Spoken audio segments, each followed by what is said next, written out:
MQM Pakistan के convener doctor Khalid मकबूल सदीकी का कराची में मुनक्कद होने वाले तबलीगी जमात के इज्तिमा में शिरकत।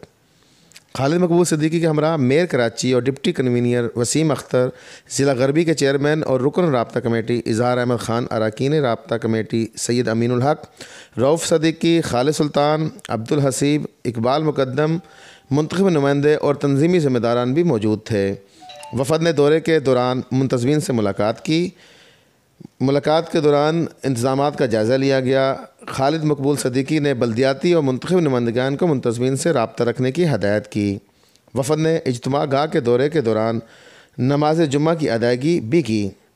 नमाज में कराची में अमन अमान, मुल्क की सलामती और खुशहाली के लिए खुसूसी दुआएँ भी की गईं। मुंतज़मीन ने MQM पाकिस्तान के वफ़द की आमद और तावन पर शुक्रिया अदा किया। कैमरामैन मोहसिन खान के साथ शकील अहमद, इल्ज़ाम न्यूज़, कराची।